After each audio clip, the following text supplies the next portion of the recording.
রহস্যময় পারিবারিক অ্যাডভেঞ্চার গল্প। আমার পুরানো আলমারি পরিষ্কার করছিলাম। হঠাৎ একটা খাম পড়ে গেল। উঠিয়ে দেখি তাতে আমার নাম লেখা। খুলে দেখি ভেতরে একটা প্রেমের চিঠি লেখা, আমি তোমাকে ভালোবাসি, তোমার গোপন প্রেমিক। আমি অবাক হয়ে পড়লাম। নিচে সাইন আছে ছেলের। আমি তাকে ডেকে জিজ্ঞেস করলাম, এটা কি? সে লজ্জিত মুখে বলল, মা, আমি প্রতিদিন তোমার জন্য চিঠি লিখি। আমি আরও খুঁজে দেখি, আরও অনেক চিঠি। সবগুলোতে আমার জন্য প্রেমের কথা লেখা।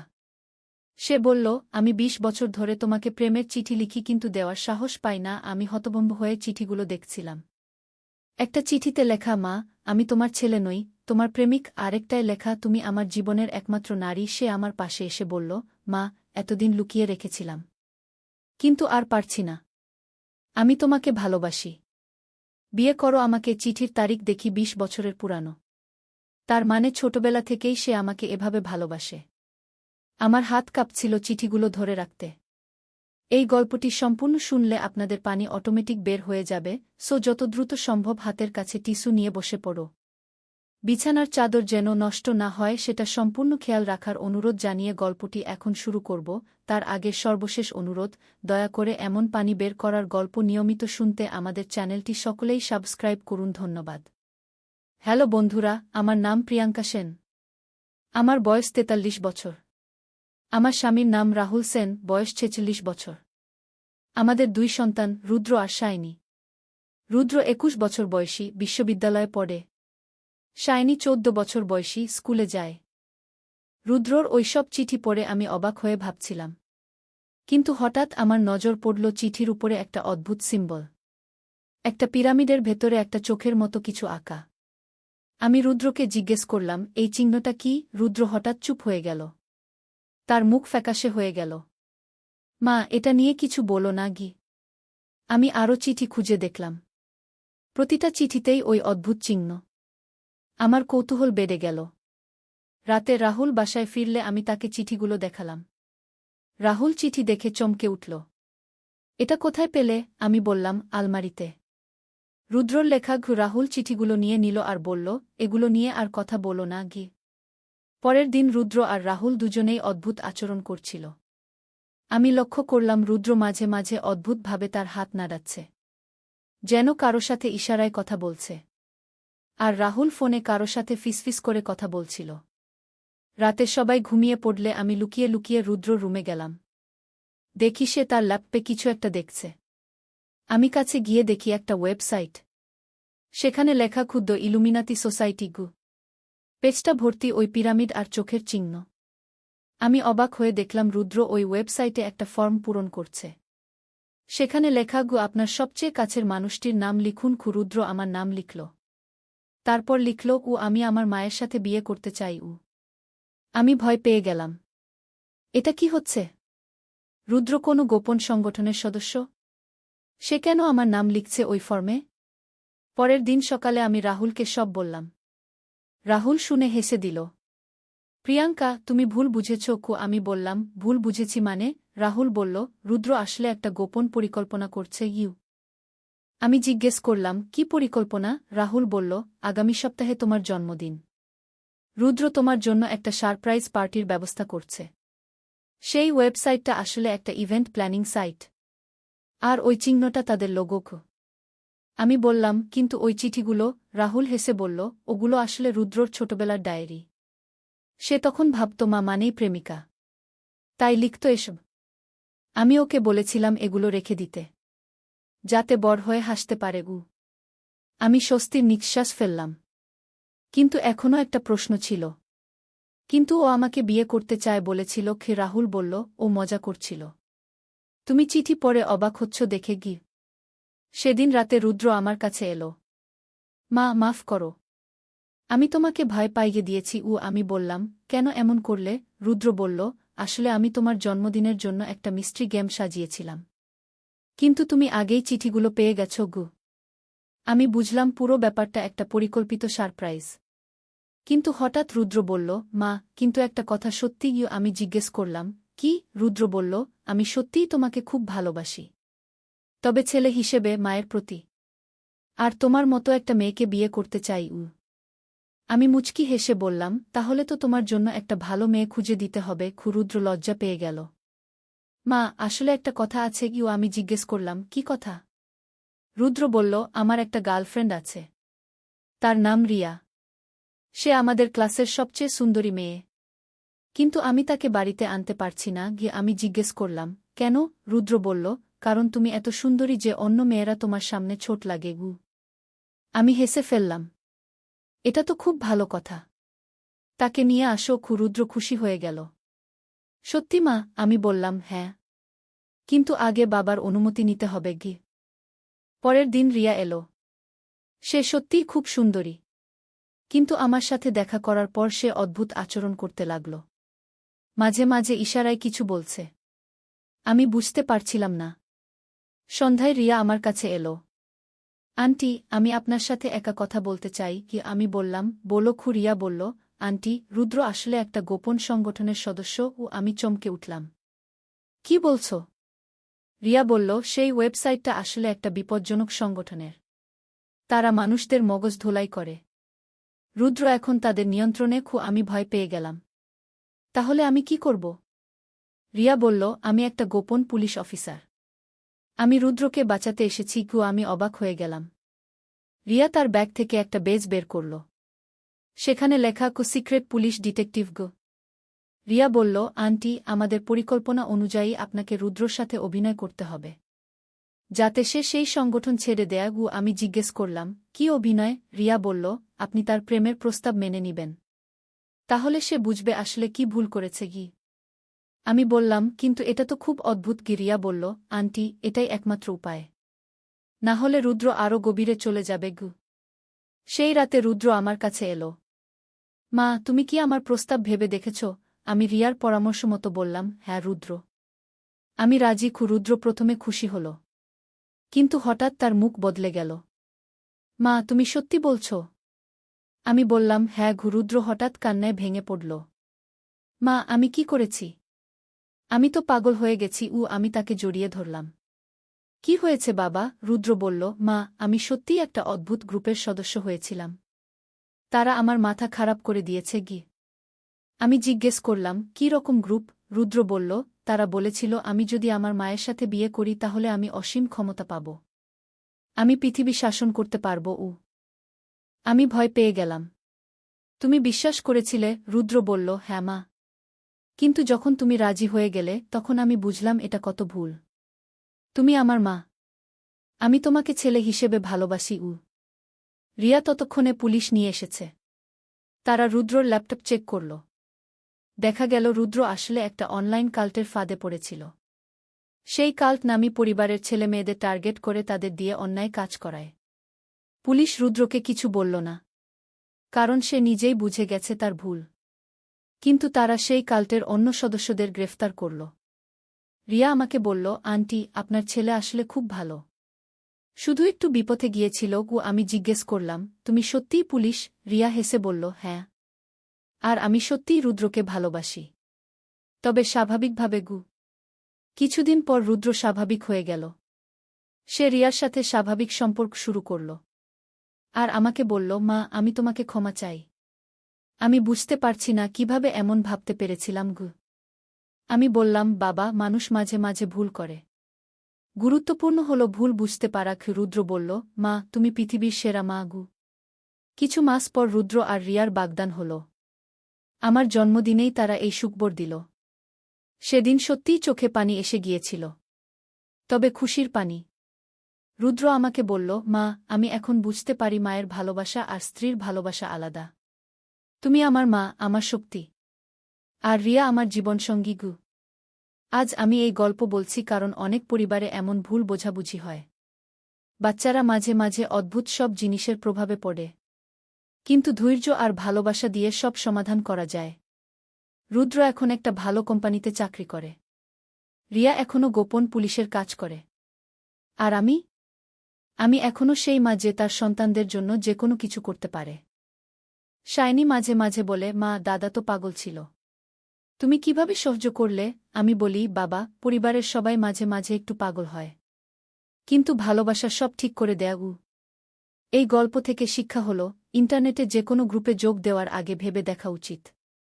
আর পরিবারের সাথে সব সময় খোলাখুলি কথা বলা উচিত। রুদ্র এখন মাঝে মাঝে বলে, মা, আমি কি বোকা ছিলাম? আমি বলি, বোকা ছিলে না, শুধু বিভ্রান্ত হয়েছিলে। রুদ্র বলে, তুমি পৃথিবীর সবচেয়ে ধৈর্যশীল মা গু। আর এভাবেই আমাদের পরিবারে শান্তি ফিরে এলো। কিন্তু গল্পটা এখানেই শেষ নয়।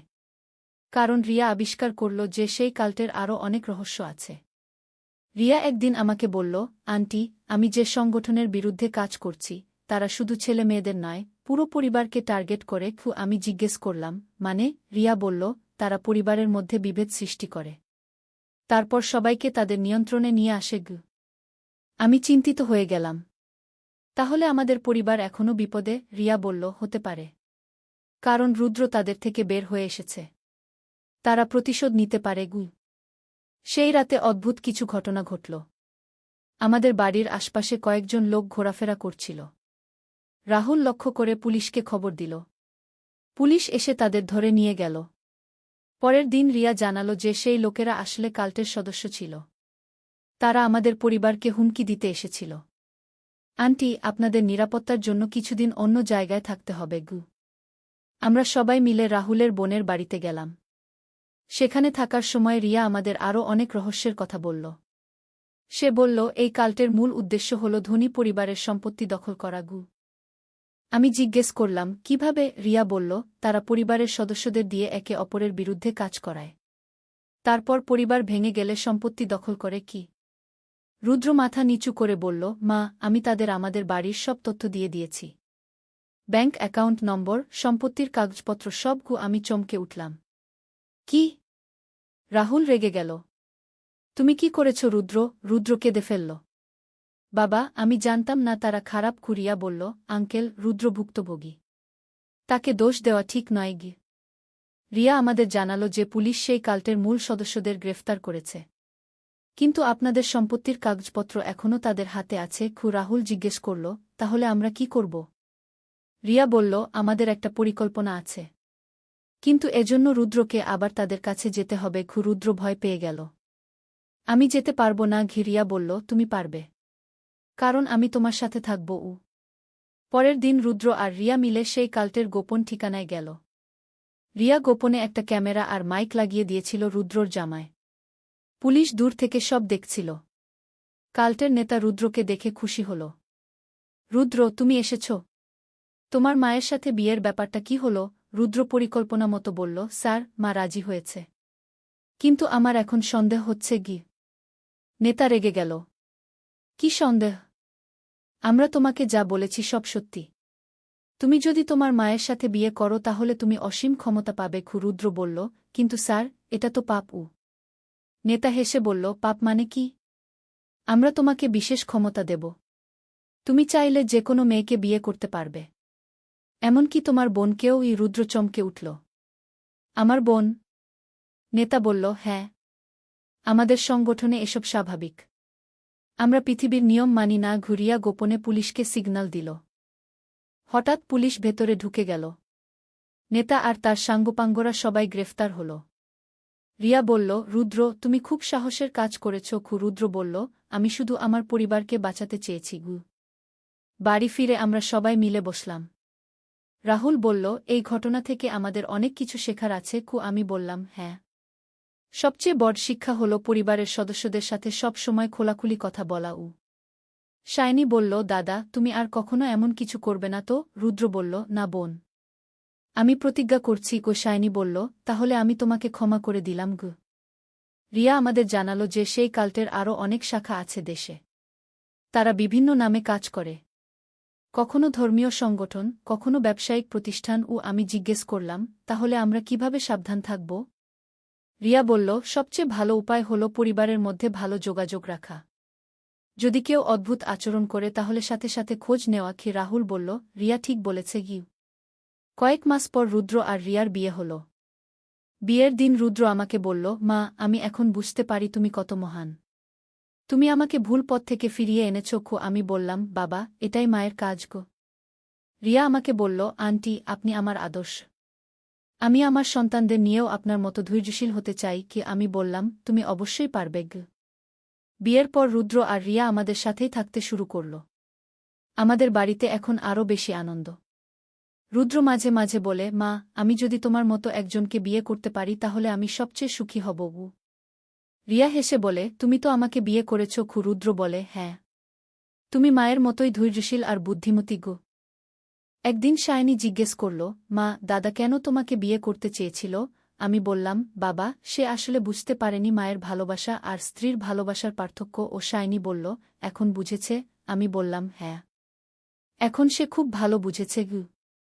রিয়া তার কাজের কারণে মাঝে মাঝে বাইরে যেতে হয়, কিন্তু রুদ্র কখনো অভিযোগ করে না। সে বলে, আমার স্ত্রী দেশের সেবা করে। আমি গর্বিত। আমি বলি, তুমি সত্যিই পরিপক্ক হয়েছ। একদিন রিয়া একটা বড় খবর নিয়ে এলো। আন্টি, আমি প্রেগন্যান্ট। আমরা সবাই খুশিতে চিৎকার করে উঠলাম। রুদ্র রিয়াকে জড়িয়ে ধরল। আমি বাবা হব। আমি বললাম, আমি দাদি হব। সায়নী বলল, আমি খালা হব। রাহুল বলল, আমি দাদু হব। সবাই মিলে খুব আনন্দ করলাম। রিয়া বলল, আন্টি, আমি চাই আমার সন্তান আপনার মতো হোক। আমি বললাম, না বাবা, তোমার সন্তান তোমার আর রুদ্রর মতো হোক। রিয়া বলল, কিন্তু আপনার ধৈর্য আর ভালোবাসার গুণ চাই। 9 মাস পর একটা সুন্দর মেয়ে জন্ম নিল। রুদ্র তার নাম রাখল প্রিয়া। মায়ের নামের সাথে মিল রেখে আমি বললাম, খুব সুন্দর নাম। প্রিয়া যখন একটু বড় হল, রুদ্র তাকে নিয়ে আমার কাছে এলো। মা, দেখো, প্রিয়া তোমার মতো সুন্দর। আমি প্রিয়াকে কোলে নিলাম। সত্যিই খুব সুন্দর। রিয়া বলল, আন্টি, প্রিয়া যখন বড় হবে তখন আমি তাকে আপনার গল্প বলবো, কিভাবে আপনি আমাদের পরিবারকে বাঁচিয়েছেন। আমি বললাম, আমি কিছু করিনি, শুধু ধৈর্য রেখেছি। রুদ্র বলল, মা, তুমি যদি সেদিন আমাকে বুঝাতে না পারতে তাহলে আজ আমার এই সুখী পরিবার থাকত না। আমি বললাম, বাবা, ভালোবাসা সব সমস্যার সমাধান করে। আজ প্রিয়ার বয়স 5 বছর। সে মাঝে মাঝে আমাকে জিজ্ঞেস করে, দাদি, আব্বু ছোটবেলায় কেমন ছিল? আমি বলি, তোমার আব্বু খুব ভালো ছেলে ছিল, শুধু একটু ভুল পথে গিয়েছিল। প্রিয়া বলে, এখন তো খুব ভালো। আমি বলি, হ্যাঁ বাবা। রিয়া এখনও পুলিশের কাজ করে, কিন্তু এখন সে সেই সব কাল্টের বিরুদ্ধে বিশেষভাবে কাজ করে যারা পরিবার ভাঙে। সে বলে, আমি আর কোনো পরিবারের এই দুর্দশা দেখতে চাই না। রুদ্র এখন একটা সফটওয়্যার কোম্পানির মালিক। সে সেই প্রযুক্তি বানায় যা দিয়ে অনলাইনে ক্ষতিকর কন্টেন্ট চিহ্নিত করা যায়। সে বলে, আমি যেভাবে ফাঁদে পড়েছিলাম আর কেউ যেন সেভাবে না পড়ে। সায়নী এখন কলেজে পড়ে, সে সাইকোলজি নিয়ে পড়ছে। সে বলে, আমি বুঝতে চাই মানুষ কেন এভাবে বিপথে যায়। আমি বলি, খুব ভালো, ঠিক করেছিস। রাহুল এখনও চাকরি করে, কিন্তু সে আগের চেয়ে বেশি সময় পরিবারের সাথে কাটায়। সে বলে, আমি বুঝেছি পরিবারের চেয়ে বড় কিছু নেই। আমি এখনও সেই মা যে সবার যত্ন নেয়, কিন্তু এখন আমি আরও সচেতন। যে কোনো অদ্ভুত আচরণ দেখলেই খোঁজ নিই। মাঝে মাঝে আমি ভাবি, যদি সেদিন আমি রুদ্রর চিঠি না পেতাম তাহলে কি হতো? হয়তো আমরা জানতেই পারতাম না যে রুদ্র বিপদে, আর হয়তো আরও বড় ক্ষতি হতো। রিয়া বলে, আন্টি, আপনার সেদিনের সিদ্ধান্ত সবার জীবন বাঁচিয়েছে। আমি বলি, আমি শুধু একজন মা, যেটা ঠিক মনে হয়েছে সেটা করেছি। প্রিয়া যখন স্কুলে যাবে তখন আমি তাকে বলবো, বাবা, কেউ যদি তোমাকে অদ্ভুত কিছু করতে বলে তাহলে আগে মা বাবার সাথে কথা বলবে। প্রিয়া এখনই বুদ্ধিমান, সে হয়তো বুঝবে। এই গল্পের শেষ এখানেই, কিন্তু আমাদের জীবনে প্রতিদিন নতুন গল্প শুরু হয়। কিছু গল্প সুখের, কিছু দুঃখের, কিন্তু পরিবার একসাথে থাকলে সব গল্পই সুন্দর হয়ে ওঠে। রুদ্র এখন মাঝে মাঝে বলে, মা, আমি কি সৌভাগ্যবান যে তোমার মতো একজন মা পেয়েছি। আমি বলি, আমিও সৌভাগ্যবান যে তোমার মতো একটা ছেলে পেয়েছি। আর রিয়া, সে এখন আমার মেয়ের মতো। সে আমাকে মা বলে ডাকে, আর আমি তাকে নিজের মেয়ের মতো ভালোবাসি। এভাবেই আমাদের পরিবারে শান্তি ফিরে এলো। যে রহস্য দিয়ে শুরু হয়েছিল সেটা শেষ হলো ভালোবাসায়। আর এটাই হয়তো জীবনের সবচেয়ে বড় সত্য, পরিবারের ভালোবাসা সব রহস্যের চেয়ে শক্তিশালী। আজ যখন আমি এই গল্প বলছি, প্রিয়া আমার কোলে বসে আছে। রুদ্র আর রিয়া আমার দুপাশে। সায়নী আমার পায়ের কাছে। রাহুল আমার পেছনে। আমি ভাবি, এর চেয়ে সুন্দর ছবি আর কি হতে পারে? রুদ্র বলে, মা, আমাদের পরবর্তী প্রজন্ম যেন আর এমন ভুল না করে। আমি বলি, তার জন্য আমাদের তাদের ভালো শিক্ষা দিতে হবে। রিয়া বলে, আন্টি, আমি প্রিয়াকে আপনার মতো সৎ আর ধৈর্যশীল করে গড়ে তুলব। আমি বলি, আমরা সবাই মিলে গড়ে তুলব গো। এই গল্পটি শুনে হয়তো অনেকে ভাববে এটা অসম্ভব। কিন্তু আমি বলি, পৃথিবীতে এমন অনেক ঘটনা ঘটে যা আমরা কল্পনাও করতে পারি না। গুরুত্বপূর্ণ হল সেই ঘটনা থেকে শিক্ষা নেওয়া। আমার সবচেয়ে বড় শিক্ষা হল, যত বড় সমস্যাই হোক, পরিবারের ভালোবাসা আর ধৈর্য দিয়ে সব সমাধান করা যায়। আর সবচেয়ে গুরুত্বপূর্ণ হল বিশ্বাস। পরিবারের সদস্যদের উপর বিশ্বাস হারালে সব শেষ। রুদ্র এখন প্রিয়াকে নিয়ে খেলে। সে তাকে বলে, প্রিয়া, তোমার দাদি পৃথিবীর সবচেয়ে ভালো মানুষ গু। প্রিয়া বলে, আমি জানি আব্বুগু। আমি মাঝে মাঝে ভাবি, যদি সেদিন আমি রুদ্রকে বুঝাতে না পারতাম তাহলে আজ হয়তো আমাদের এই সুখী পরিবার থাকত না। হয়তো রুদ্র চিরকালের জন্য হারিয়ে যেত। কিন্তু ভালোবাসা সব অসম্ভবকে সম্ভব করে। আর মায়ের ভালোবাসা তো সবচেয়ে শক্তিশালী। সেটা যেকোনো অন্ধকার থেকে সন্তানকে ফিরিয়ে আনতে পারে। এই গল্পটি আমি আপনাদের বলেছি যাতে অন্য পরিবারগুলো সচেতন হয়। আর যদি কখনো এমন কোনো সমস্যায় পড়েন তাহলে ধৈর্য হারাবেন না। পরিবারের সাথে কথা বলুন। ভালোবাসা দিয়ে সমাধান খুঁজুন। আর সবচেয়ে গুরুত্বপূর্ণ কথা, আপনার সন্তান যত বড় ভুল করুক না কেন, তাকে কখনো ছেড়ে দেবেন না। কারণ মায়ের ভালোবাসাই পারে যে কোনো সন্তানকে সঠিক পথে ফিরিয়ে আনতে। একদিন আলী সাহেব সোহেলের অফিসে এলেন। সোহেল তাকে দেখে অবাক হয়ে গেল। স্যার, আপনি এখানে? হ্যাঁ সোহেল, তোমার অফিস একবার দেখতে চাইলাম। খুব সুন্দর হয়েছে গু। আলী সাহেব পুরো অফিস ঘুরে দেখলেন। কর্মচারীদের সাথে কথা বললেন। তারপর সোহেলের রুমে এসে বসলেন। সোহেল, তুমি অনেক দূর এসেছ। মনে আছে 7 বছর আগে তুমি যখন আমার অফিসে প্রথম এসেছিলে? চা বানানোর কাজ করতে? হ্যাঁ স্যার, সব মনে আছে ইউ। আমি গর্বিত যে আমি তোমাকে একটা সুযোগ দিয়েছিলাম। আর তুমি সেই সুযোগকে কাজে লাগিয়েছ। জানো সফলতার মূল সূত্র কি? কি স্যার? কঠোর পরিশ্রম, সততা আর হাল না ছাড়া। তোমার মধ্যে এই 3টা গুণই আছে গু। সোহেল চোখে জল নিয়ে বলল, আপনি না থাকলে আজ আমি এখানে পৌঁছাতে পারতাম না স্যার। না সোহেল, আমি শুধু একটা দরজা খুলে দিয়েছিলাম। ভেতরে ঢুকে পথ তৈরি করেছ তুমি নিজে গু। আলী সাহেব চলে যাওয়ার আগে বললেন, আমার একটা বড় প্রজেক্ট আছে। একটা 20 ফ্লোর বিজনেস টাওয়ার। আমি চাই তুমি এই প্রজেক্টে আমার সাথে পার্টনার হও। 50-50। রাজি? সোহেল অবাক হয়ে গেল। এত বড় প্রজেক্ট? স্যার, আমার কি যথেষ্ট সামর্থ্য আছে? আছে। আমি বিশ্বাস করি সোহেল রাজি হয়ে গেল। এটা তার জীবনের সবচেয়ে বড় প্রজেক্ট হবে। 50 অধ্যায়, বড় চ্যালেঞ্জ। 20 ফ্লোর বিজনেস টাওয়ারের কাজ শুরু হল। এটা সোহেলের জীবনের সবচেয়ে বড় চ্যালেঞ্জ। প্রজেক্টের বাজেট প্রায় 10 করোড় টাকা। সোহেলকে 5 করোড় টাকা ইনভেস্ট করতে হবে। সোহেল তার সব সঞ্চয়ে, ব্যাংক লোন আর কিছু ইনভেস্টর থেকে টাকা জোগাড় করল। এটা একটা বিশাল ঝুঁকি। যদি প্রজেক্ট ব্যর্থ হয়, সব শেষ। মিনা চিন্তিত ছিল। সোহেল, এত বড় ঝুঁকি নেওয়া ঠিক হবে? মিনা, জীবনে বড় কিছু করতে হলে ঝুঁকি নিতে হয়। আমি এই সুযোগ হাতছাড়া করতে চাই না গিয়ে। কিন্তু যদি কিছু ভুল হয়? ভুল হবে না। আমি আলী সাহেবের সাথে আছি। উনি আমাকে গাইড করবেন। প্রজেক্ট শুরু হল। প্রথম 6 মাস সব ভালোই চলছিল। কাজ সময়মতো হচ্ছে, বাজেট ঠিক আছে। কিন্তু 7 মাসের মাথায় একটা বড় সমস্যা দেখা দিল। একজন প্রধান ইনভেস্টর হঠাৎ তার টাকা ফেরত চাইলেন। তিনি অন্য একটা জরুরি কাজে টাকা লাগবে বলে জানালেন। 1 করোড় টাকা ফেরত দিতে হবে। সোহেল বিপদে পড়ে গেল। 1 করোড় টাকা এখন কোথায় পাবে? প্রজেক্টে সব টাকা ঢেলে দিয়েছে। সে আলী সাহেবের সাথে কথা বলল। আলী সাহেব বললেন, চিন্তা করো না, আমি ব্যবস্থা করছি। কিন্তু আলী সাহেবও বড় একটা প্রজেক্টে আটকে আছেন। তার হাতে লিকুইড ক্যাশ নেই।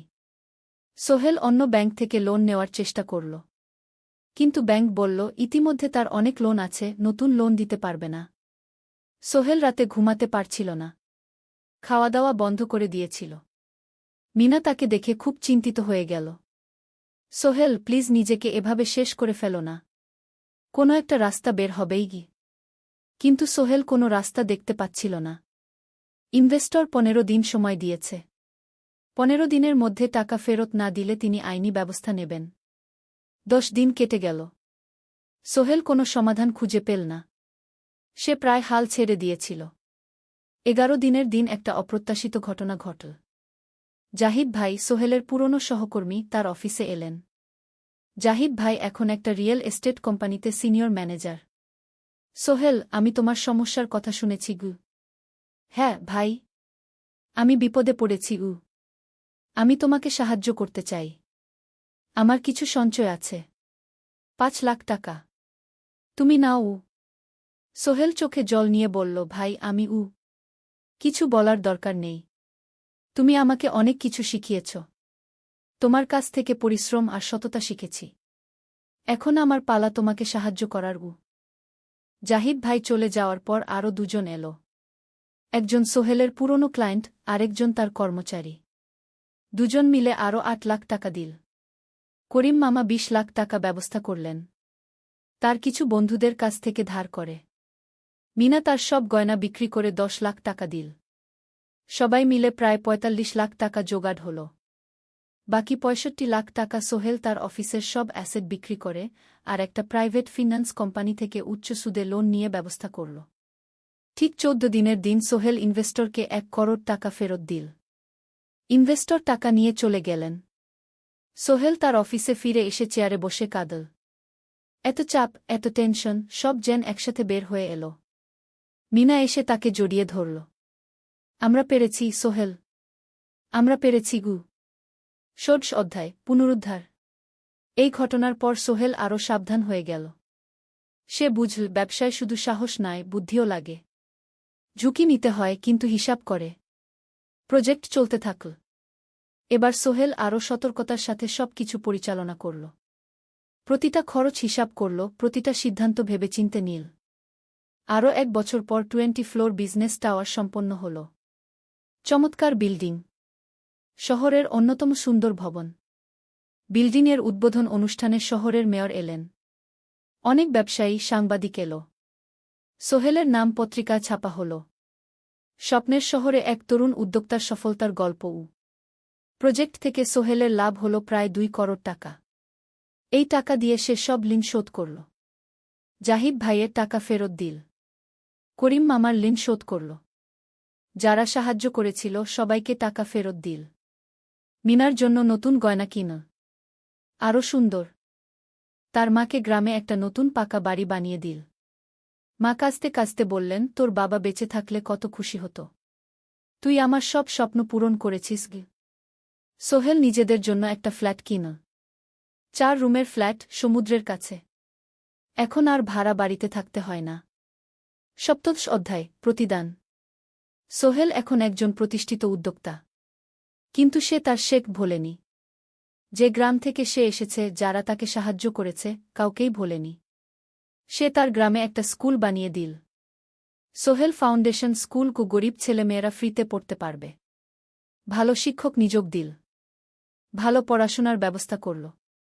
শহরে একটা ফ্রি মেডিকেল ক্লিনিক খুলল। গরিব মানুষরা ফ্রিতে চিকিৎসা পাবে। প্রতি বছর 10 জন মেধাবী কিন্তু গরিব ছাত্রছাত্রীকে স্কলারশিপ দেওয়া শুরু করল। তারা বিনামূল্যে পড়াশোনা করতে পারবে। একদিন একটা টিভি চ্যানেল সোহেলের ইন্টারভিউ নিতে এলো। আপনার সফলতার গোপন সূত্র কি? সোহেল একটু ভেবে বলল, কঠোর পরিশ্রম, সততা আর হাল না ছাড়া। এই 3টা জিনিস যদি কারো মধ্যে থাকে, সে যে কোনো কিছু অর্জন করতে পারে। আর সবচেয়ে বড় কথা, যারা আমাকে সাহায্য করেছে তাদের ছাড়া আমি কিছুই না। একা কেউ সফল হতে পারে না গি। আপনার পরবর্তী স্বপ্ন কি? আমি চাই আরও মানুষকে সাহায্য করতে। আমার মতো যারা গ্রাম থেকে শহরে আসে তাদের জন্য একটা ট্রেনিং সেন্টার খুলব। তারা সেখানে বিভিন্ন স্কিল শিখতে পারবে, চাকরি পাবে, নিজের পায়ে দাঁড়াতে পারবে। অষ্টাদশ অধ্যায়, নতুন প্রজন্ম। আরও 5 বছর কেটে গেল। সোহেল এখন 45 বছরের। তার মেয়ে সারা এখন 9 বছরের। স্কুলে ক্লাস 4-এ পড়ে। খুব মেধাবী মেয়ে। একদিন সারা বাবাকে জিজ্ঞেস করল, বাবা, তুমি কিভাবে এত বড় হলে? আমার বন্ধুরা বলে তুমি একজন সফল মানুষ গো। সোহেল তাকে কোলে নিয়ে বসল। বাবা, তুমি জানো তোমার দাদু ছিলেন একজন স্কুল শিক্ষক। খুব সৎ মানুষ। কিন্তু আমরা গরিব ছিলাম। আমি রিকশা চালাতাম। রিকশা? সত্যি? হ্যাঁ। তারপর আমি এই শহরে এলাম। অনেক কষ্ট করেছি। কিন্তু হাল ছাড়িনি। মানুষ আমাকে সাহায্য করেছে। আর আমি কঠোর পরিশ্রম করেছি। বাবা, আমিও কি তোমার মতো হতে পারব? অবশ্যই পারবে বাবা। তবে মনে রেখো, সফলতা মানে শুধু টাকা পয়সা না। সফলতা মানে ভালো মানুষ হওয়া, অন্যদের সাহায্য করা, সৎ থাকা। সারা মাথা নাডল। আমি ভালো মানুষ হব বাবাগু। সোহেল তার মেয়েকে জড়িয়ে ধরল। মনে মনে ভাবল তার জীবনের সব কষ্ট সার্থক হয়েছে। মিনা রান্নাঘর থেকে ডাকল, খাবার তৈরি। এসো। সোহেল সারাকে নিয়ে ডাইনিং টেবিলে গেল। ঋতু এসেছে। সে এখন বিয়ে করেছে, তার একটা ছেলে হয়েছে। সোহেলের মা মাঝে মাঝে চট্টগ্রামে বেড়াতে আসেন। আজও এসেছেন। সবাই মিলে খেতে বসল। হাসিগল্পে ভরা পরিবার। সোহেল তাকাল তার মায়ের দিকে, মিনার দিকে, সারার দিকে, ঋতুর দিকে। মনে হল জীবনে আর কি চাই। খাওয়া শেষে সবাই বসে রইল। গল্প করছিল। হঠাৎ সোহেলের ফোন বাজল। অফিস থেকে। একটা জরুরি বিষয়। সোহেল ফোন রেখে দিয়ে মিনাকে বলল, একটা নতুন প্রজেক্টের প্রস্তাব এসেছে। একটা এতিমখানা বানানোর কাজ। সরকারি প্রজেক্ট। তুমি নেবে? অবশ্যই। এটা আমার স্বপ্নের প্রজেক্ট। যেসব বাচ্চাদের বাবা মা নেই তাদের জন্য একটা সুন্দর জায়গা। মিনা হাসল। তুমি কখনো বদলাও না। এখনো অন্যদের কথা ভাবো। এটাই তো জীবন মিনা। শুধু নিজের জন্য বাঁচলে কি হবে? ঊনবিংশ অধ্যায়, উত্তরাধিকার। 10 বছর আরও কেটে গেল। সোহেল এখন 55 বছরের। তার চুলে পাক ধরেছে। কিন্তু শক্তি এখনও আগের মতোই। সারা এখন 19 বছরের। সে বিশ্ববিদ্যালয়ে ইঞ্জিনিয়ারিং পড়ছে। সে চায় বাবার মতো কনস্ট্রাকশন ইন্ডাস্ট্রিতে কাজ করতে। একদিন সারা বাবাকে বলল, বাবা, আমি তোমার কোম্পানিতে কাজ করতে চাই। এখনও তো তোর পড়াশোনা বাকি। জানি। কিন্তু আমি এখন থেকেই শিখতে চাই। ছুটির দিনে তোমার সাথে সাইটে যেতে চাই। দেখতে চাই কিভাবে কাজ হয়। সোহেল খুশি হয়ে গেল। তার মেয়ে তার পথ অনুসরণ করতে চায়। ঠিক আছে। কিন্তু শর্ত হল, তোকে সবকিছু নিজ থেকে শিখতে হবে। কোনো স্পেশাল ট্রিটমেন্ট পাবি না। আমি তো তাই চাই বাবাগু। সারা তার বাবার সাথে কাজ শিখতে শুরু করল। সে দেখল কিভাবে শ্রমিকরা কাজ করে, কিভাবে ম্যাটেরিয়াল বাছাই করতে হয়, কিভাবে একটা প্রজেক্ট ম্যানেজ করতে হয়। সোহেল তাকে কোনো সহজ পথ দিল না। সারাকেও সবার মতো কষ্ট করতে হল। সাইটে রোদে দাঁড়িয়ে থাকতে হল। শ্রমিকদের সাথে কথা বলতে হল। কিন্তু সারা হাল ছাড়ল না। সে তার বাবার মেয়ে। পরিশ্রম করতে জানে। 3 বছর পর সারা গ্রাজুয়েট হল। সে সোহেলের কোম্পানিতে জুনিয়র প্রজেক্ট ম্যানেজার হিসেবে যোগ দিল। সোহেল ধীরে ধীরে সারাকে বড় দায়িত্ব দিতে শুরু করল। সারা তার বাবার মতোই সৎ, পরিশ্রমী। 20 অধ্যায়, সমাপ্তি নয়, নতুন শুরু। আরও 5 বছর পর। সোহেল এখন 60 বছরের। সে সিদ্ধান্ত নিল, এবার অবসর নেওয়ার সময় এসেছে। কোম্পানির দায়িত্ব সারাকে দেবে। একটা অনুষ্ঠান করা হল। সোহেল আনুষ্ঠানিকভাবে কোম্পানির চেয়ারম্যান পদ থেকে অবসর নিল। সারা হল নতুন ম্যানেজিং ডিরেক্টর। সোহেল তার বক্তব্যে বলল, আমি যখন এই শহরে এসেছিলাম আমার পকেটে ছিল মাত্র 5,000 টাকা। একটা ছোট্ট ব্যাগ। আর অনেক স্বপ্ন। আজ 40 বছর পর আমি পেছনে ফিরে তাকাই, দেখি একটা দীর্ঘ পথ। সেই পথে অনেক কষ্ট ছিল, অনেক বাধা ছিল। কিন্তু ছিল অনেক ভালোবাসাও। অনেক মানুষের সাহায্যও। আমি বিশ্বাস করি সফলতা একা আসে না। এটা আসে অনেক মানুষের সমর্থন, ভালোবাসা আর বিশ্বাস নিয়ে। আমি যা কিছু অর্জন করেছি তা আমার একার না। এটা আমার পরিবারের, আমার কর্মচারীদের, আমার বন্ধুদের, সবার। আজ আমি আমার মেয়ে সারার হাতে এই দায়িত্ব তুলে দিচ্ছি। আমি জানি সে আমার চেয়ে ভালো করবে। কারণ সে শিখেছে আমার ভুল থেকে, আমার অভিজ্ঞতা থেকে। অনুষ্ঠান শেষ হল। সবাই চলে গেল। সোহেল আর মিনা অফিসে একা দাঁড়িয়ে রইল। মিনা, মনে আছে আমরা প্রথম কখন দেখা হয়েছিলাম? হ্যাঁ। তোমার সেই ছোট্ট মুদি দোকানে তুমি বিস্কুট কিনতে এসেছিলে কে ভেবেছিল সেই দিন থেকে আমাদের এই পর্যস্বপ্নের শহর। প্রথম অধ্যায়, যাত্রা শুরু। সকাল 7টা বেজে গেছে। ঢাকার কমলাপুর রেলস্টেশনে মানুষের ভিড়। চারদিকে চা বিস্কুট বিক্রেতাদের চিৎকার, ট্রেনের হর্ন আর যাত্রীদের কোলাহল। এই বিশাল ভিড়ের মধ্যে একটা ছোট্ট ব্যাগ হাতে দাঁড়িয়ে আছে সোহেল। বয়স মাত্র 22। গায়ের রং শ্যামলা, চোখে স্বপ্নের ঝিলিক। ভাইজা, চট্টগ্রামের টিকিট আছে? সোহেল টিকিট কাউন্টারের সামনে দাঁড়িয়ে জিজ্ঞেস করল। আছে। 3 টাকা। কাউন্টারের লোকটা উত্তর দিল। সোহেল তার পকেট থেকে টাকা বের করল। মোট 5,000 টাকা। এই টাকা সে জমিয়েছে গত 3 বছরে রিকশা চালিয়ে। তার স্বপ্ন ছিল চট্টগ্রাম গিয়ে একটা ভালো চাকরি পাওয়া। গ্রামে আর থাকতে চায় না সে। বাবা মারা গেছেন 10 বছর আগে। মা আর ছোট বোন ঋতুকে নিয়ে সংসার চালাচ্ছিল রিকশা চালিয়ে। কিন্তু এভাবে তো আর সারা জীবন চলবে না। টিকিট কেটে সোহেল প্ল্যাটফর্মে এলো। ট্রেন ছাড়বে আর মাত্র 15 মিনিট পরে। সে একটা বেঞ্চে বসে পড়ল। ব্যাগটা বুকের কাছে চেপে ধরল। এই ব্যাগে আছে তার সব সম্পদ, কিছু কাপড়, একটা ছোট্ট ফটো ফ্রেমে বাবা মায়ের ছবি, আর কিছু টাকা। কোথায় যাচ্ছেন? পাশে বসা একজন বয়স্ক মানুষ জিজ্ঞেস করলেন। চট্টগ্রাম কাকা। চাকরি খুঁজতে যাচ্ছি কে? সোহেল বিনয়ের সাথে উত্তর দিল। ভালো। তবে শহরে সাবধানে থাকবেন। শহর মানে অনেক সুযোগ, কিন্তু অনেক ফাঁদও আছে, বয়স্ক লোকটা বললেন। সোহেল মাথা নাড়ল। সে জানে শহরের জীবন সহজ না।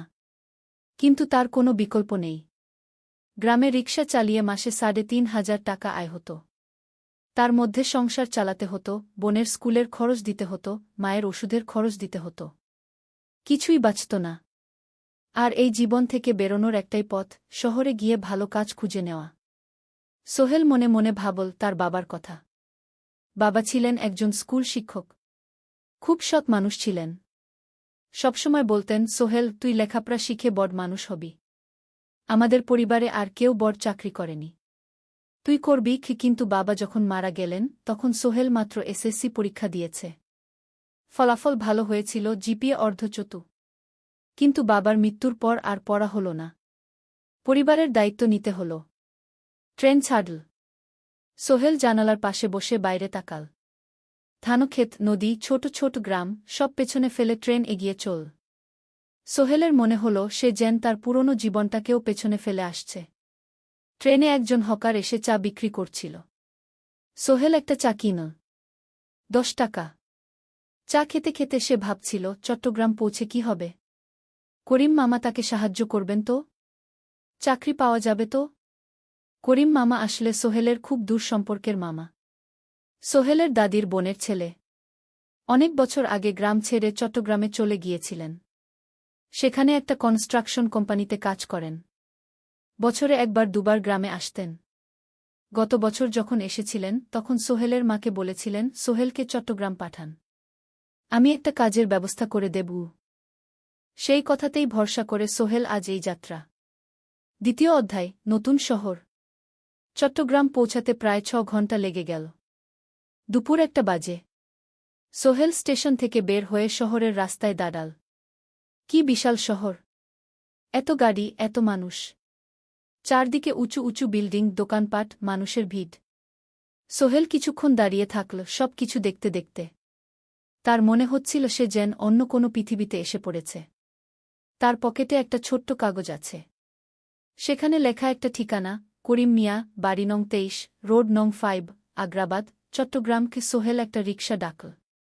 কত নেবেন আগ্রাবাদ যেতে? 50 টাকা গু। সোহেল রিকশায় উঠল। রাস্তার দুধারে দোকান, মার্কেট, অফিস, সব কিছু দেখতে দেখতে সে অবাক হয়ে গেল। এত বড় শহর, এত কিছু! গ্রামের সেই ছোট্ট বাজারের সাথে কোনো তুলনাই হয় না। প্রায় আধা ঘন্টা পর রিকশা একটা পুরনো বাড়ির সামনে থামল। 3 তলা বাড়ি, কিন্তু রং উঠে গেছে। সিঁড়ি দিয়ে উঠে 3য় তলায় করিম মামার ফ্ল্যাটে নক করল। দরজা খুলল এক মধ্যবয়সী মহিলা। কে? আসসালামু আলাইকুম আপা। আমি সোহেল।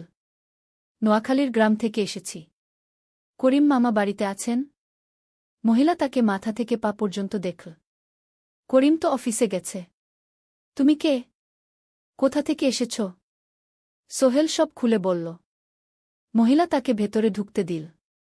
বসো। করিম সন্ধ্যায় ফিরবে গু। ফ্ল্যাটটা ছোট। 2টো রুম, একটা ছোট্ট রান্নাঘর আর একটা বাথরুম। কিন্তু সোহেলের কাছে খুব সুন্দর লাগল। গ্রামের সেই টিনের ঘরের চেয়ে তো অনেক ভালো। মহিলা তার নাম জানাল সালমা। করিম মামার স্ত্রী। তাদের 2টো ছেলে, একজন ক্লাস 8-এ পড়ে আরেকজন ক্লাস 5-এ। খেয়েছ? সালমা আপা জিজ্ঞেস করল। না আপাগু। অপেক্ষা করো। ভাত আছে, মাছ আছে। খাও। সোহেল প্রথমে রাজি হতে চাইল না, কিন্তু খুব খিদে পেয়েছিল। সকাল থেকে শুধু একটা চা আর বিস্কুট খেয়েছে। খাওয়া দাওয়ার পর সোহেল বসে রইল। সালমা আপা তাকে গল্প করতে লাগল। তোমার মা কেমন আছেন? তোমার বোন? ভালো আছে আপা। মার একটু গেটে বাত আছে। ওষুধ খাচ্ছেন। বোন স্কুলে পড়ে কু। তুমি কি করতে চাও এখানে? চাকরি খুঁজছি আপা। যে কোনো কাজ করব। বাসায় মা আর বোনকে টাকা পাঠাতে হবে। সালমা আপা মাথা নাড়ল। করিম তোমার জন্য কিছু একটা করবে। সে ভালো মানুষ গ। সারাদিন অপেক্ষা করু সোহেল। সন্ধ্যা 6টায় করিম মামা ফিরলেন। 50-এর কাছাকাছি বয়স, কালো রঙের প্যান্ট শার্ট পরা, হাতে একটা ব্যাগ। আরে সোহেল, কবে এলি? করিম মামা খুশি হয়ে বললেন। আজ সকালে মামা গু। করিম মামা তাকে জড়িয়ে ধরলেন। অনেকদিন পর দেখলাম। কেমন আছিস? ভালো আছি মামা গি। ভালো করেছিস এসে। এখানে অনেক সুযোগ আছে। তোর জন্য একটা কাজের ব্যবস্থা করে দেব। তবে প্রথমে কয়েকদিন এখানে থাক। শহরটা একটু চিনে নে। তারপর কাজে যোগ দিবি। সোহেলের মনে আসার আলো জ্বল। সে ভাবল হয়তো তার ভাগ্য এবার পাল্টাবে। 3য় অধ্যায়, প্রথম চাকরি। 1 সপ্তাহ পরে করিম মামা সোহেলকে তার কোম্পানিতে নিয়ে গেলেন। কোম্পানির নাম আলামিন কনস্ট্রাকশন। অফিসটা শহরের কেন্দ্রে 5 তলা একটা বিল্ডিংয়ের দোতলায়। মালিক আলী সাহেব। 50-এর কাছাকাছি বয়স, মোটা চেহারা, চোখে সোনার ফ্রেমের চশমা। বড়লোক মানুষ, কিন্তু খুব কড়া। এই ছেলেটাকে কি কাজে লাগাবেন? আলী সাহেব করিম মামাকে জিজ্ঞেস করলেন। স্যার, ও আমার আত্মীয়। গ্রাম থেকে এসেছে। খুব পরিশ্রমী। যে কোনো কাজে লাগাতে পারেন। আলী সাহেব সোহেলের দিকে তাকালেন। তুমি কি পড়েছ? Sir, SSC pass. জিপিএ অর্ধচতু। হুম। ভালো। কম্পিউটার চালাতে পারো? না স্যার, পারি না। কিন্তু শিখতে চাই। আলী সাহেব একটু ভাবলেন। ঠিক আছে। তোমাকে অফিসের কাজে রাখব। ফাইল গুছানো, চা বানানো, কাগজপত্র নিয়ে যাওয়া না, এসব। মাসে 5,000 টাকা। রাজি আছো? জি স্যার। সোহেল খুশি হয়ে গেল। 5,000 টাকা। রিকশা চালিয়ে 3,500 পেত। এখানে 5,000। কাজ শুরু হলো পরদিন থেকে। সকাল 8টায় অফিসে যেতে হয়, ফিরতে হয় সন্ধ্যা 7টায়। প্রথম দিন সোহেল ঘুম থেকে উঠল ভোর 5টায়। তৈরি হয়ে 7:30টায় অফিসের উদ্দেশ্যে বের হল। করিম মামার বাড়ি থেকে অফিস প্রায় 5 কিলোমিটার। বাসে যেতে হয়। অফিসে পৌঁছে সোহেল দেখল সেই প্রথম আলী সাহেব এখনো আসেননি। অফিস খোলা ছিল না। 8-10 মিনিট পর একজন লোক এসে অফিস খুল। তুমি নতুন? জি। আমি সোহেল গু। আমি জাহিদ, অ্যাসিস্ট্যান্ট ম্যানেজার। এসো। জাহিদ ভাই সোহেলকে সব কিছু দেখাল। অফিসে মোট 6 জন কর্মচারী। 2 জন ইঞ্জিনিয়ার, একজন অ্যাকাউন্ট্যান্ট, একজন অ্যাসিস্ট্যান্ট ম্যানেজার, জাহিদ ভাই, একজন রিসেপশনিস্ট, আর এখন সোহেল। সোহেলের কাজ শুরু হলো চা বানানো দিয়ে। তারপর অফিস পরিষ্কার করা, ফাইল গুছানো, কাগজপত্র এক জায়গা থেকে আরেক জায়গায় নিয়ে যাওয়া। কাজ কঠিন না, কিন্তু সারাদিন দৌড়ঝাঁপ করতে হয়। দুপুরে খাবারের জন্য আধা ঘন্টা বিরতি। সোহেল একটা ছোট হোটেলে গিয়ে ভাতডাল তরকারি খেল। 50 টাকা। সন্ধ্যায় অফিস বন্ধ হল। সোহেল ক্লান্ত হয়ে বাসায় ফিরল। কেমন লাগল প্রথম দিন? করিম মামা জিজ্ঞেস করলেন। ভালো মামা। অনেক কিছু শিখলাম। প্রথম মাসের শেষে সোহেল বেতন পেল 5,000 টাকা। সে ৩,০০০ টাকা মাকে পাঠাল। মা ফোনে কাঁদতে লাগলেন। আল্লাহ তোকে ভালো রাখুক সোহেল। সোহেলের চোখেও জল এলো। তার মনে হল সে একটা বড় কাজ করতে পেরেছে। চতুর্থ অধ্যায় শহরের জীবন। ৩ মাস কেটে গেল।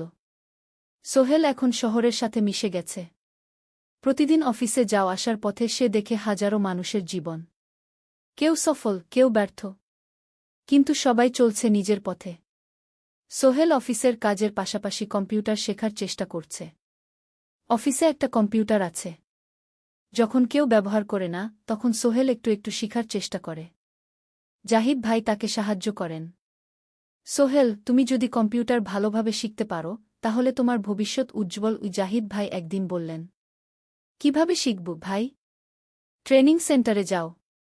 সন্ধ্যায় ক্লাস আছে। মাসে ২,০০০ টাকা লাগবে গি। সোহেল ভাবল, ২,০০০ টাকা অনেক, কিন্তু এটা বিনিয়োগ, ভবিষ্যতের জন্য। সে একটা ট্রেনিং সেন্টারে ভর্তি হল। সপ্তাহে ৩ দিন, সন্ধ্যা ৭:৩০ থেকে রাত ৯টা পর্যন্ত ক্লাস।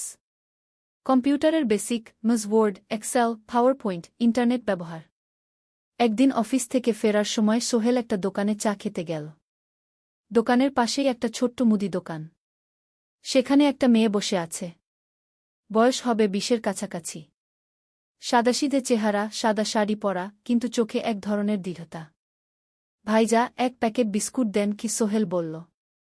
মেয়েটা বিস্কুট দিল। ২০ টাকা। সোহেল টাকা দিয়ে যাচ্ছিল, হঠাৎ মেয়েটা বলল, আপনি নতুন এসেছেন এই এলাকায়, তাই না? হ্যাঁ। ৩ মাস হল। কিভাবে বুঝলেন? আপনার চেহারা দেখেই বোঝা যায়। এখনও গ্রামের ছোঁয়া আছে। আর আপনি প্রতিদিন এই পথ দিয়ে যান। দেখেছি কি? মেয়েটা হাসল। সোহেলও হেসে ফেল। আপনি খুব পর্যবেক্ষক মনে হচ্ছে গি। জীবনে অনেক কিছু দেখেছি, তাই মানুষকে চিনতে শিখেছি গি। আপনার নাম? মিনা। এই দোকান আমার বাবার। উনি অসুস্থ, তাই আমি দেখছি গু। সেদিন থেকে সোহেল প্রায়ই সেই দোকানে যেতে শুরু করল। মিনার সাথে গল্প করত। ধীরে ধীরে তাদের মধ্যে একটা বন্ধুত্ব তৈরি হল। মিনাও তার জীবনের গল্প বলল। মিনার মা মারা গেছেন যখন সে মাত্র ৭ বছরের। বাবা আব্দুল হামিদ একা হাতে মিনাকে বড় করেছেন। মুদি দোকান দিয়ে সংসার চালান। মিনা কলেজে পড়ে, অনার্স সেকেন্ড ইয়ার। সকালে কলেজে যায়, দুপুরে ফিরে এসে দোকান সামলায়। বাবার হার্টের সমস্যা আছে, তাই ভারী কাজ করতে পারেন না। তোমার স্বপ্ন কি? একদিন সোহেল জিজ্ঞেস করল। গ্র্যাজুয়েশন শেষ করে একটা ভালো চাকরি করব। তারপর বাবাকে ভালো চিকিৎসা করাব। তুমি? আমিও চাকরি করে পরিবারকে ভালোভাবে দেখভাল করতে চাই। মা আর বোনকে নিয়ে শহরে আনব একদিন গু।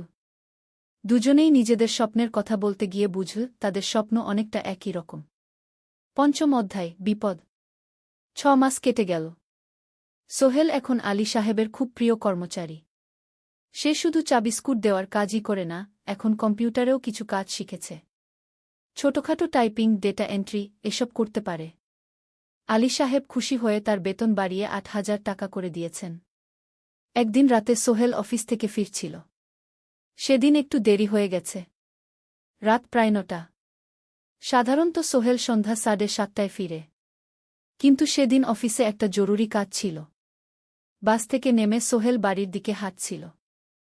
হঠাৎ একটা অন্ধকার গলিতে ৩ জন লোক তাকে ঘিরে ধরল। তাদের চেহারা দেখেই বোঝা যাচ্ছিল ভালো উদ্দেশ্য নিয়ে আসেনি। টাকা দে তাড়াতাড়ি, একজন বলল। তার হাতে একটা ছুরি। সোহেল ভয় পেয়ে গেল। ভাই, আমার কাছে খুব কম টাকা আছে গি। যা আছে দে, তাড়াতাড়ি করো। সোহেল কাঁপতে কাঁপতে তার পকেট থেকে ৫ টাকা বের করে দিল। এই টাকা দিয়ে সে বাজার করবে ভেবেছিল। কিন্তু ছিনতাইকারীরা সন্তুষ্ট হল না। শুধু ৫ টাকা? তোর ব্যাগে কি আছে? তারা সোহেলের ব্যাগ কেড়ে নিল। ব্যাগে ছিল তার মোবাইল, কম্পিউটার ট্রেনিং সেন্টারের সার্টিফিকেট আর কিছু গুরুত্বপূর্ণ কাগজপত্র। না ভাই, ব্যাগটা ফেরত দেন। ওতে আমার জরুরি জিনিস আছে। মোবাইল নিয়ে নেন, কিন্তু ব্যাগটা দেন গু। কিন্তু ওরা শুনল না। একজন সোহেলকে জোরে ধাক্কা দিল। সোহেল পড়ে গেল। মাথা রাস্তার কংক্রিটে ধাক্কা লেগে গেল। রক্ত বের হল। তিনজন দৌড়ে পালিয়ে গেল। কিছুক্ষণ সোহেল অজ্ঞান হয়ে পড়ে রইল।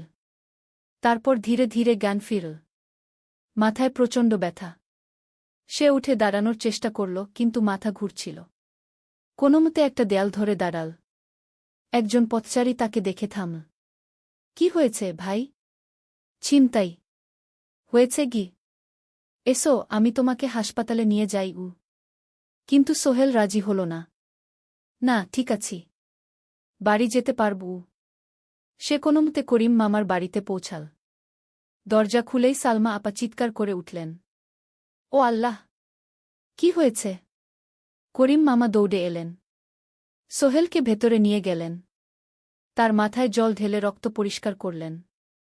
ক্ষতটা বেশ গভীর। হাসপাতালে যেতে হবে কি? করিম মামা বললেন। তারা একটা অটোরিকশা নিয়ে নিকটস্থ হাসপাতালে গেলেন। ডাক্তার সোহেলের মাথায় 3টা সেলাই দিলেন। বলল, 1 সপ্তাহ বিশ্রাম নিতে হবে। কোনো ভারী কাজ করা যাবে না। হাসপাতাল থেকে ফিরে সোহেল শুয়ে রইল। তার মনে হচ্ছিল সবকিছু শেষ হয়ে গেছে। মোবাইল চলে গেছে, গুরুত্বপূর্ণ কাগজপত্র চলে গেছে। এখন 1 সপ্তাহ অফিস করতে পারবে না। পরদিন সকালে করিম মামা আলী সাহেবকে ফোন করে সব জানালেন। আলী সাহেব বললেন, ঠিক আছে, সোহেল ভালো হয়ে এলে আসবে, চিন্তার কিছু নেই গি। মিনা যখন এই খবর শুনল, সে সন্ধ্যায় সোহেলকে দেখতে এল করিম মামার বাড়িতে। সাথে এনেছিল কিছু ফল। কি হয়েছিল? মিনা চিন্তিত গলায় জিজ্ঞেস করল। সোহেল সব বলল। মিনা রেগে গেল। এই শহরে এখন অনেক অপরাধ বেড়ে গেছে। পুলিশ কিছু করে না। তুমি পুলিশে রিপোর্ট করেছ? না, লাভ নেই। তবুও করা উচিত। তোমার মোবাইলটা হয়তো খুঁজে পাওয়া যাবে গি। করিম মামা সোহেলকে নিয়ে পুলিশ স্টেশনে গেলেন। জেনারেল ডায়েরি করলেন। কিন্তু পুলিশ খুব একটা আশা দিল না। দেখি কিছু করা যায় কিনা গু। সোহেল বুঝল মোবাইল আর ফিরবে না। সেই 1 সপ্তাহ সোহেলের জীবনের সবচেয়ে কঠিন সময় ছিল। সে শুধু শারীরিকভাবেই ক্ষতিগ্রস্ত হয়নি, মানসিকভাবেও ভেঙে পড়েছিল। প্রতিরাতে দুঃস্বপ্ন দেখত। সেই 3জন ছিনতাইকারীর মুখ ভুলতে পারছিল না। মিনা প্রায় প্রতিদিন আসত। তাকে সাহস দিত। তুমি হাল ছেড়ো না সোহেল। জীবনে এরকম খারাপ সময় আসে, কিন্তু এটা কাটিয়ে ওঠাই হলো আসল বীরত্ব। সোহেলের মা গ্রাম থেকে ফোন করতেন, করিম মামার মোবাইল থেকে। তুই ভালো আছিস তো? সোহেল মাকে সব সত্যি বলেনি। শুধু বলেছে, হ্যাঁ মা, ভালো আছি। একটু জ্বর হয়েছিল, এখন ভালো। 1 সপ্তাহ পর সোহেল আবার অফিসে গেল। আলী সাহেব তাকে দেখে খুশি হলেন। কেমন আছো? ভালো আছি স্যার। ঠিক আছে, তবে প্রথম কয়েকদিন হালকা কাজ করবে গু। সোহেল আবার কাজে মন দিল। কিন্তু একটা জিনিস তাকে খুব কষ্ট দিচ্ছিল, তার মোবাইল নেই। মায়ের সাথে কথা বলতে পারছে না নিয়মিত। করিম মামার মোবাইল চাইতে সংকোচ লাগে। একদিন জাহিদ ভাই তাকে ডাকলেন।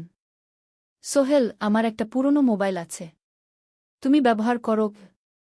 না ভাই, আমি নাও, আমার কাজে লাগছে না, তুমি রাখো গু। সোহেল কৃতজ্ঞতায় প্রায় কেঁদে ফেল। ধন্যবাদ ভাই। মোবাইল পেয়ে সোহেল প্রথমেই মাকে ফোন করল। মা খুব খুশি হলেন। এতদিন ফোন করিসনি কেন? মা, মোবাইলটা নষ্ট হয়ে গিয়েছিল, নতুন নিয়েছি। মায়ের গলায় স্বস্তি ফুটে উঠল। 6ষ্ঠ অধ্যায়, নতুন সুযোগ। আরও 3 মাস কেটে গেল। সোহেল পুরোপুরি সুস্থ হয়ে গেছে। তার জীবন আবার স্বাভাবিক হয়ে এসেছে। সে এখন কম্পিউটার ট্রেনিং শেষ করেছে, সার্টিফিকেট পেয়েছে। কিন্তু একটা ঘটনা তার জীবনে বড় পরিবর্তন নিয়ে এলো। একদিন সকালে আলী সাহেব তাকে ডাকলেন। সোহেল, বসো। সোহেল বসল। মনে একটু ভয় লাগছিল। আলী সাহেব কি তাকে বকবেন? সোহেল, তুমি তো এখন কম্পিউটার চালাতে পারো? জি স্যার, একটু একটু শিখেছি। ভালো, আমি তোমার কাজ দেখছি। তুমি খুব পরিশ্রমী আর সৎ। আমাদের কোম্পানিতে এরকম মানুষের দরকার গু।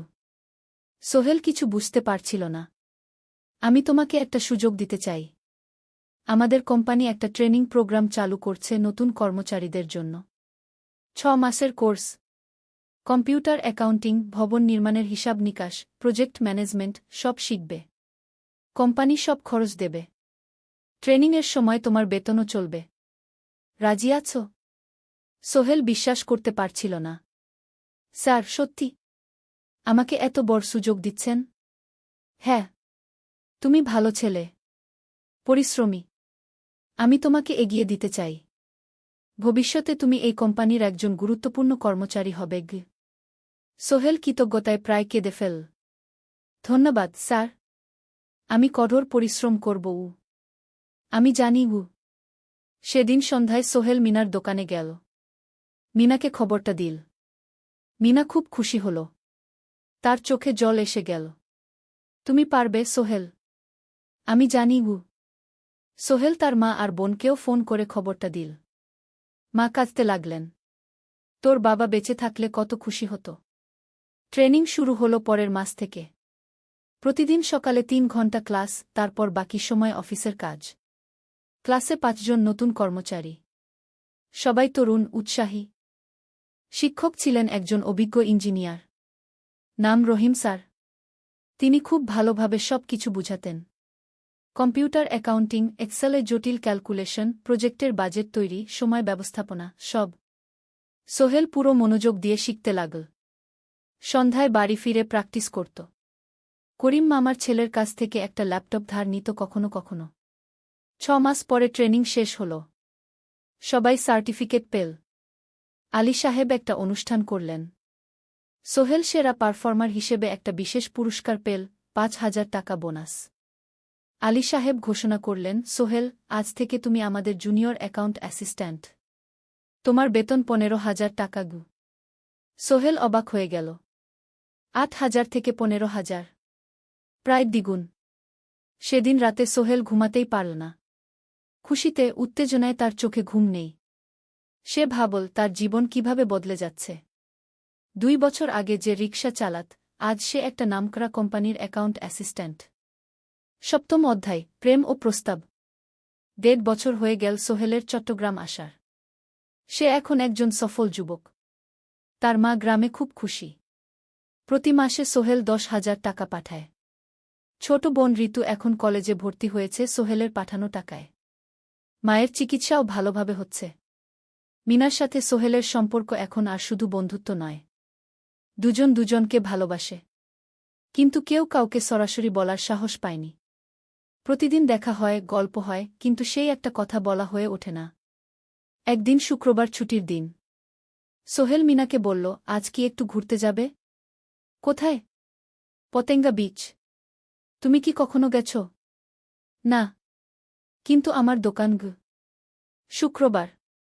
তোমার বাবা সামলাবে। মিনা রাজি হয়ে গেল। দুপুরে দুজনে বাস নিয়ে পতেঙ্গা গেল। সমুদ্র দেখে মিনা অবাক হয়ে গেল। কি সুন্দর। দুজনে বালিতে বসল। ঢেউয়ের শব্দ শুনতে শুনতে গল্প করছিল। হঠাৎ সোহেল বলল, মিনা, তোমার সাথে কিছু বলার ছিল। বলো। সোহেল একটা লম্বা শ্বাস নিল। তুমি জানো, আমি তোমাকে ভালোবাসি। মিনা হাসল। তার চোখ ভিজে গেল।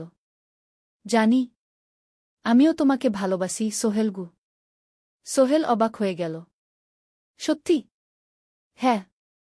অনেকদিন ধরেই জানি। তুমি আমার জীবনে এসে সব কিছু বদলে দিয়েছ। তোমার সাথে থাকলে আমার মনে হয় আমি যে কোনো কিছু করতে পারব। দুজনে কিছুক্ষণ চুপ করে বসে রইল। সমুদ্রের ঢেউ এসে পায়ে লাগছিল। সূর্য পশ্চিমে ঢলে পড়ছে। আকাশ লালকুমলা হয়ে গেছে। কিন্তু আমার বাবার সাথে কথা বলতে হবে কি? মিনা বলল। আমি তৈরি। যখন বলবে তখন বলব।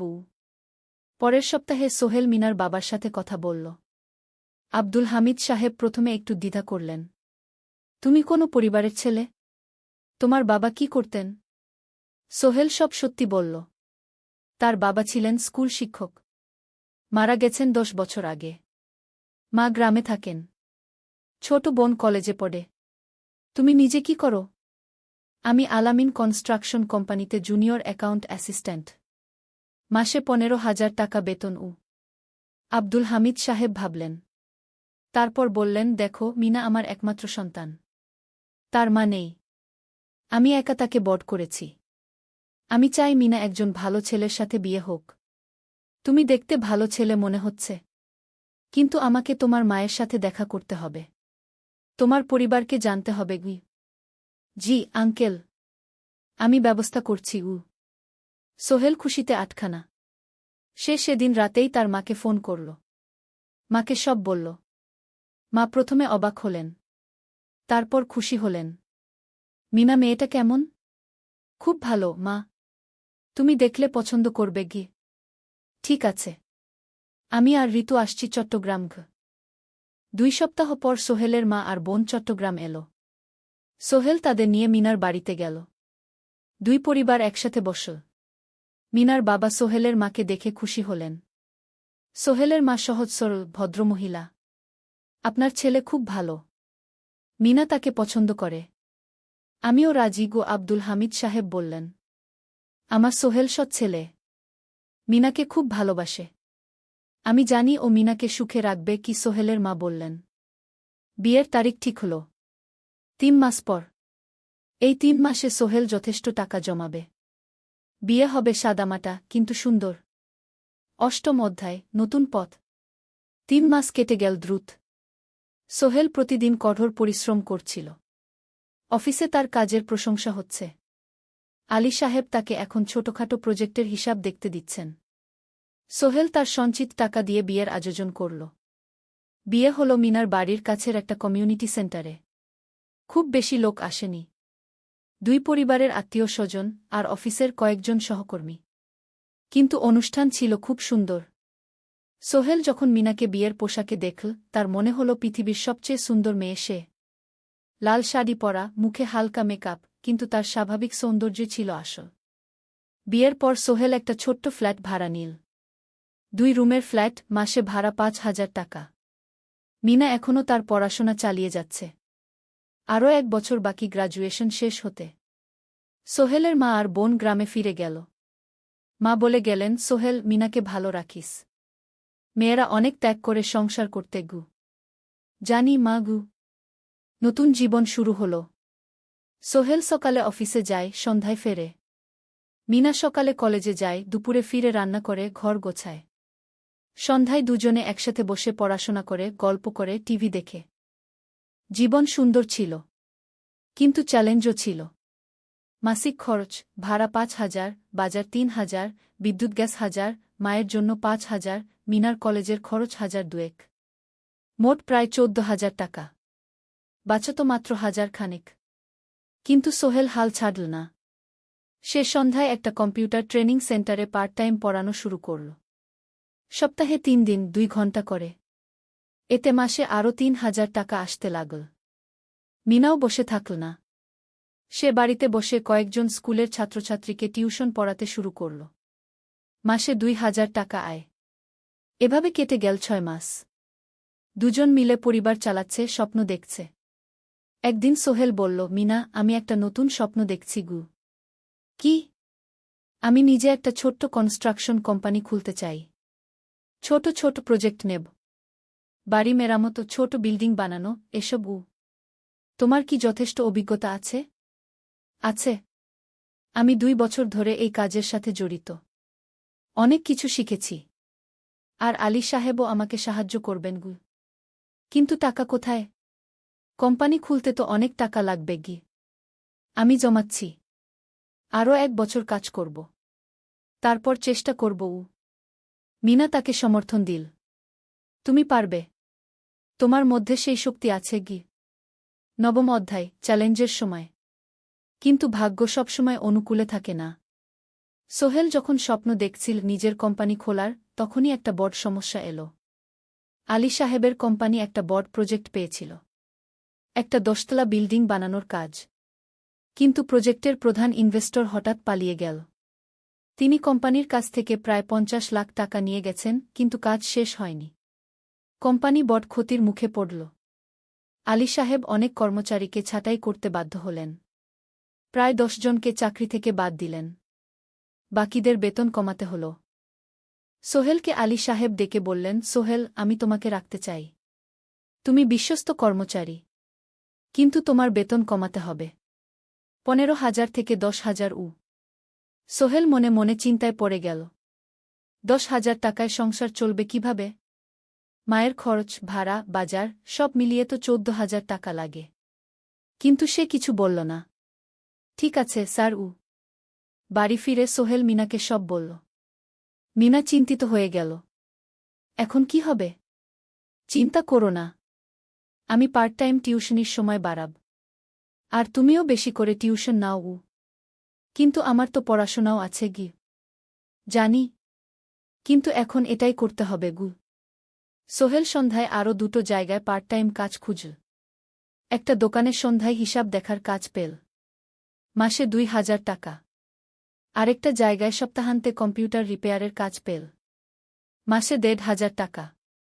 মিনাও 3জন নতুন স্টুডেন্ট নীল টিউশনে। তার আয় বাড়ল 2,000 থেকে 3,500-এ।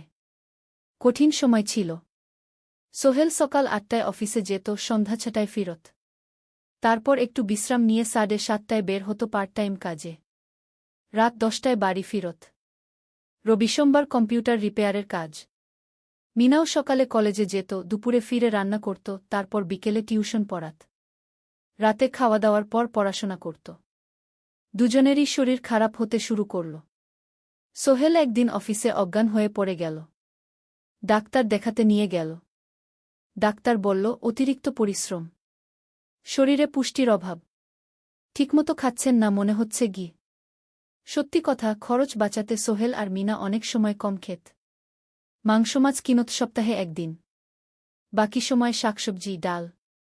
মিনা সোহেলকে বলল, আর নয় সোহেল। তুমি এভাবে নিজেকে শেষ করে ফেলছ। আমার পড়াশোনা বন্ধ করে দিই। আমি ফুল টাইম চাকরি করি গি। না, সোহেল জোর দিয়ে বলল। তোমার পড়াশোনা বন্ধ হবে না। আরও মাত্র 6 মাস বাকি। তুমি গ্রাজুয়েট হবেই গি। কিন্তু তুমি আমি ঠিক হয়ে যাব। চিন্তা করো না গে। কিন্তু পরিস্থিতি আরও খারাপ হলো যখন সোহেলের মায়ের অসুখ হল। হার্টের সমস্যা। হাসপাতালে ভর্তি করতে হল। খরচ 50,000 টাকা। সোহেলের হাতে এত টাকা কোথায়? সে করিম মামার কাছে ধার চাইল। করিম মামা 20,000 টাকা দিলেন। বাকি 30,000 টাকা সোহেল একটা এনজিও থেকে ঋণ নিল। সুদের হার মাসে 2%। মায়ের চিকিৎসা হল। তিনি সুস্থ হয়ে গেলেন। কিন্তু সোহেল এখন ঋণের বোঝায় পড়ে গেল। প্রতি মাসে 3,000 টাকা করে কিস্তি দিতে হবে। সেই রাতে সোহেল আর মিনা বিছানায় শুয়ে কথা বলছিল। সোহেল বলল, মিনা, আমি মনে হয় ভুল করেছি। শহরে এসে বিয়ে করে তোমাকে কষ্টে ফেলেছি গু। মিনা তার হাত ধরল। না সোহেল, তুমি ভুল করনি। জীবনে এরকম খারাপ সময় আসে।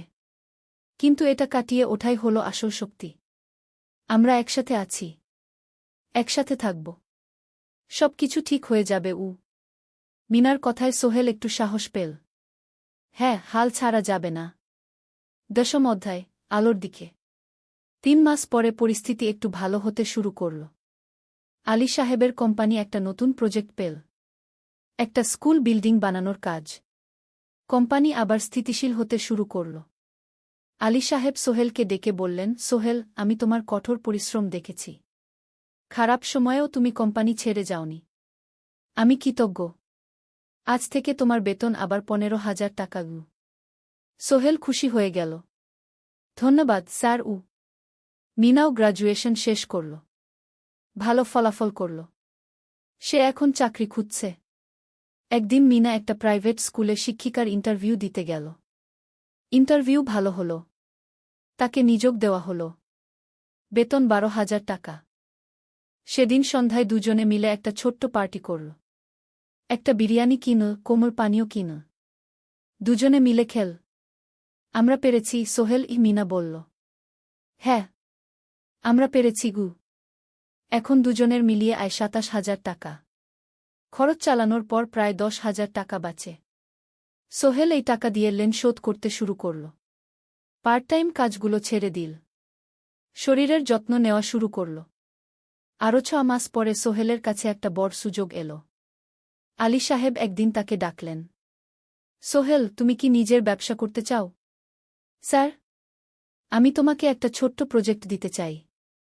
একটা 3 তলা বিল্ডিংয়ের কনস্ট্রাকশন। তুমি ম্যানেজ করবে, আমি শুধু সুপারভাইজ করব। লাভের 50% তোমার গু। সোহেল ভাবল, এটা একটা বড় সুযোগ, কিন্তু ঝুঁকিও আছে। যদি কাজটা ভালোভাবে না হয়? স্যার, আমি চেষ্টা করব। কিন্তু যদি ভুল হয়? ভুল হবে না। আমি তোমার উপর বিশ্বাস রাখছি। তুমি পারবে গু। সোহেল রাজি হয়ে গেল। এই প্রজেক্ট তার জীবনে টার্নিং পয়েন্ট হতে পারে। একাদশ অধ্যায়, স্বপ্ন পূরণের পথে। পরের 6 মাস সোহেল খুব কঠোর পরিশ্রম করল। প্রজেক্টটা ম্যানেজ করা সহজ ছিল না। শ্রমিক নিযোগ, ম্যাটেরিয়াল কেনা, কাজের তদারকি, সময়মতো কাজ শেষ করা, সব দায়িত্ব তার। প্রথম 2 মাস খুব চাপের মধ্যে গেল। একদিন একজন শ্রমিক কাজ করতে গিয়ে আহত হল। সোহেল তাকে হাসপাতালে নিয়ে গেল, তার চিকিৎসার খরচ দিল। এতে প্রজেক্টের বাজেট একটু বাড়ল, কিন্তু সোহেল জানত এটা করা দরকার। আরেকদিন ভুল ম্যাটেরিয়াল ডেলিভারি হল। সোহেল সেগুলো ফেরত পাঠাল, সঠিক জিনিস আনাল। এতে 3 দিন দেরি হল, কিন্তু কাজের মান ঠিক রইল। মিনা তাকে সবসময় সাপোর্ট করছিল। সে এখন চাকরিতে স্থিতিশীল। স্কুলের বাচ্চারা তাকে পছন্দ করে। প্রিন্সিপাল তার কাজে খুশি। প্রজেক্ট শেষ হল 6 মাসে। সময়মতো, বাজেটের মধ্যে।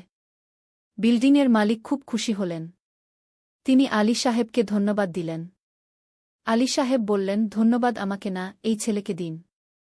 সোহেল পুরো প্রজেক্ট ম্যানেজ করেছে গু। প্রজেক্ট থেকে মোট লাভ হল 3 লাখ টাকা। সোহেল পেল 1.5 লাখ টাকা। তার জীবনে এত টাকা এই প্রথম। সে করিম মামার ঋণ শোধ করল। এনজিওর বাকি ঋণ শোধ করল। তারপর তার মাকে 50,000 টাকা পাঠাল।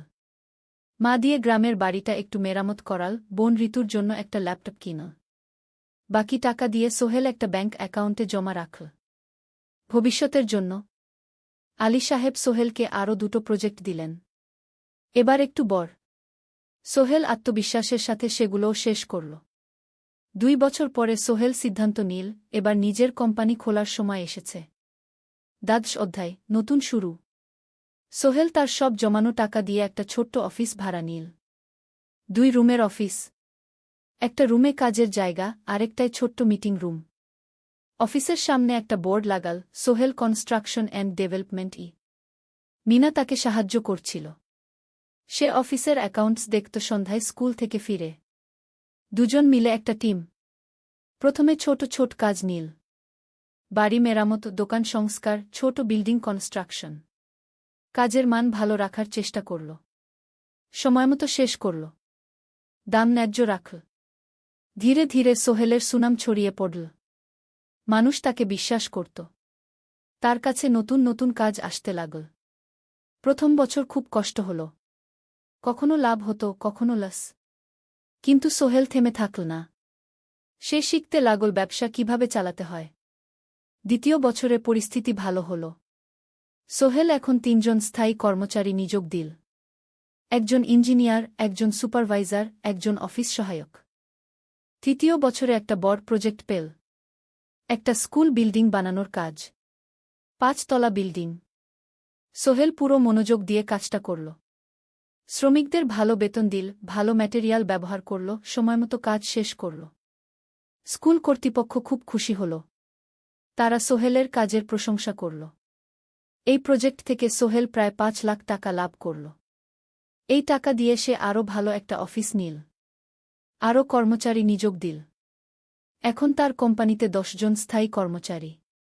প্রজেক্ট অনুযায়ী আরও শ্রমিক নিযোগ দেওয়া হয়। ত্রয়োদশ অধ্যায়, পরিবার। এদিকে সোহেল আর মিনার সংসারেও খুশির খবর এল। মিনা গর্ভবতী। 9 মাস পর তাদের একটা মেয়ে হল। নাম রাখল সারা। সারা যখন জন্মাল, সোহেলের মা আর বোন চট্টগ্রামে এল। মা 1 মাস থেকে গেলেন।